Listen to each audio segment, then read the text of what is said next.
Hey, welcome back to the Bergerac channel.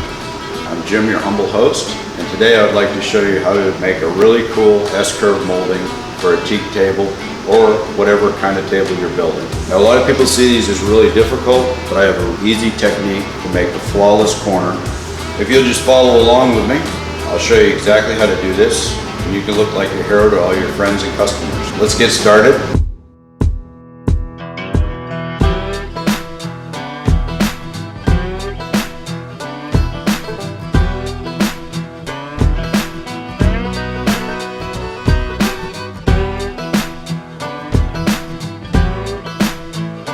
Okay, so on these S-curve moldings, a lot of times what you get is, if you had a CNC machine, you could cut the exterior part out, you still need to cut the interior part out. You'll notice this is going to be my jig to cut the curve on the table.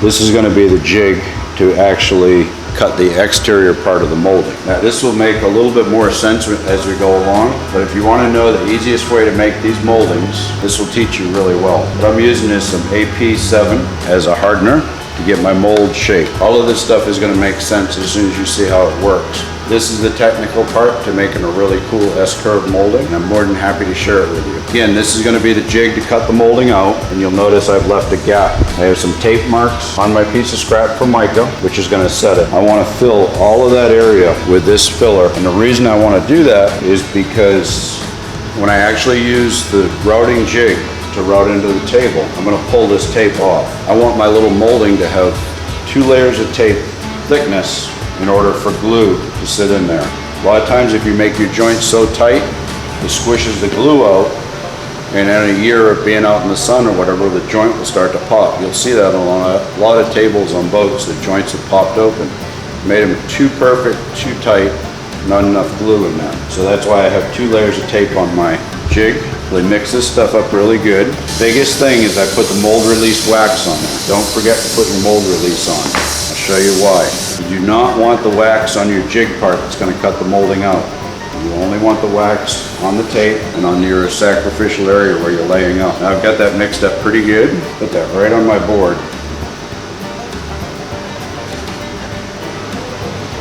Make sure you have plenty in there and you don't want any voids afterwards because your router is going to run on this. Set it right down in, bring it up to my tape lines. That way I know I have a good amount of material all the way around. Set the 50-pound weight on there. Clean off what I can of excess. Make sure it's packed down in really good. You see I have quite a bit of extra, but that's much better than the alternative where you don't have enough and you got to redo it. You want to do it once. It comes out cleanest if it's one time in there. Okay, now it's all over but the drying time. So as soon as this dries, we'll be able to pop that free and I'll show you how it looks. I like to always leave a little bit of putty on my mixing board. It allows you to know when your surface is actually dry. It's been what, maybe 5 minutes? This is the reason why you want to put wax on it. I just take a little bit of alcohol that I have on this rag. Okay, that's a perfect surface to start a router jig with for these corners. Look how smooth and perfect it came out. The only thing you see is the texture to the tape, which the router bearing won't even notice that that's in there. Now what I'm going to do is I'm just going to sand the top of this off, sand the bottom of it off so it's nice and clean, square it up on the ends, and then we're going to make the framework that holds each individual piece of corner molding so this can be run on the router table. It really doesn't matter what you decide you want to do for a profile. If a router bearing can follow inside it, you can make it as fancy or as limited as you want to make it. And every corner is going to come out exactly perfect if you use this jig with this jig. This could be considered the male part, this could be considered the female part. So when I start doing the corners on the tables, I'm going to have the same result with the real pieces. Cool, now I got a little bit of work to do and we'll be right back. Just routed one of the corner pieces, which will match up to the part that you just saw me route on the table. This is the reverse jig. What I've done is assembled a top and a bottom for it. So what I've done is this is the part that you saw before. We put some screws in it, hold some framework. I'll show you what that looks like. You load another piece in, which Charlie had cut these out for me and Then he ran them on the bandsaw. So obviously the marks are on that side, so that goes upside down. He glued some little stoppers in here, so this always goes back into the same holes. And there's a piece of sandpaper on the bottom of it, which holds the piece in really good. Make sure your piece is loaded like this. And now we're ready to route number 2. You just check on the bottom, make sure it still follows your line that you had on there from the bandsaw work.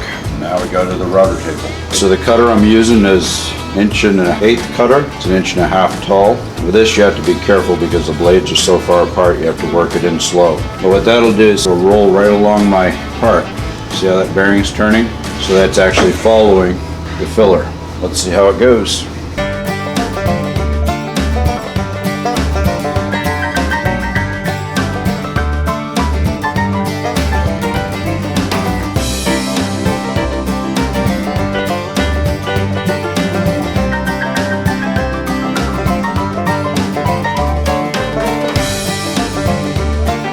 So you can see just like that, another one is milled out. We're on the table now, got the jig set up. I wanted to give you an indication of what these corners look like before I actually jigsaw them off and get them ready to route. So you can see it's squared off corner where we glued the 2 pieces of molding on, which is fine. That doesn't look like a table yet. So this side I basically cut it out with a jigsaw. Take a little bit of that extra weight off from it, make it easier for the router to work. You can see this acrylic is the perfect little radius for the bearing to follow. I'm going to use the Festool router. And this is the bearing that's actually going to sit onto the acrylic. It's a nice big wide bearing. It's a new bit and that should cut it. Now what I'll have to do is make the first pass. It'll only come down so far. Then I'll remove the jig, use the part that was just routed, and then we'll be able to take the rest of the material off. This is the first corner that I've milled on this table, and you'll all get to witness it if I screw up.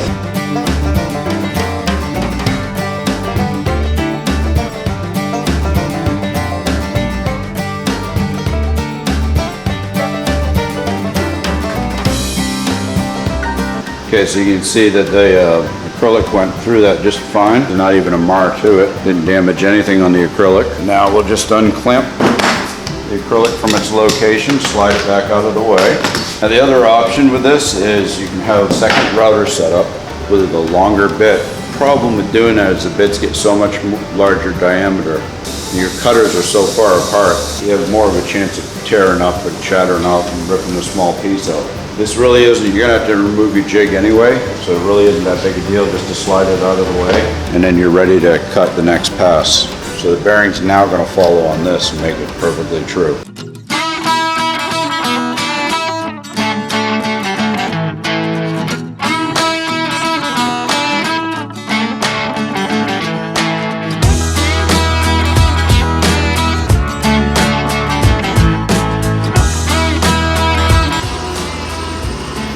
Okay, so I'm just gonna clean this up just a little bit.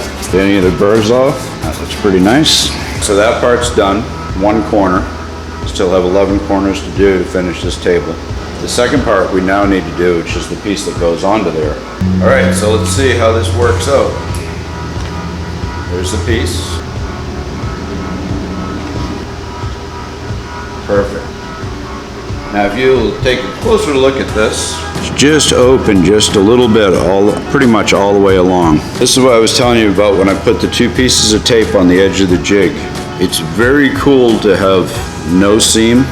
Again, if you don't have any glue room, that's gonna crack off in the sun. So what we're gonna end up doing, we'll trim this like this. This will be trimmed down here, right? So it'll come down square with the table. This will have a nice heavy radius to it. We'll glue everything up tonight, then I'll show you how we do that in the morning. All right, well, it's the following morning. We got all the corners glued on last night, so you can see how they look. Now what I've done is I've just taken the same piece of acrylic, rotated the corner, made a little radius jig for the corner that I want to cut out. So that's going to cut all the excessive waste off and everything at the same time. Instead of plowing down with one bit, I'm going to make it in 2 passes. So the first one's going to clean it, give me a place for the bearing to run. The second one's going to take it down the rest of the way. And you're going to see how cool these corners look.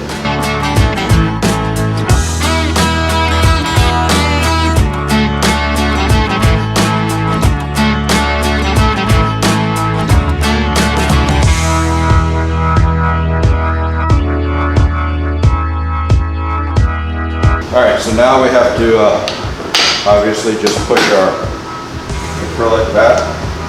Now we do the same thing again, go down the rest of the way.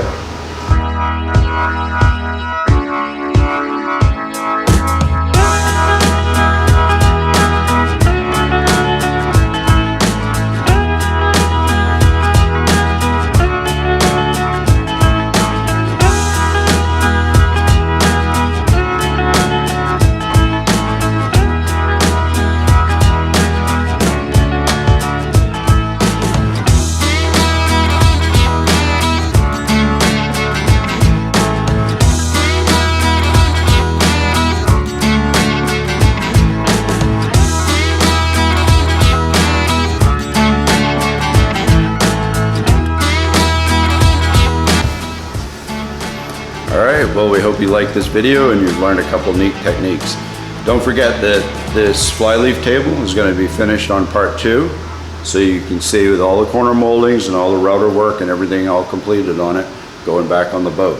So subscribe and we'll be done with this in about 2 weeks. So we'll talk to you all later and have a good one. And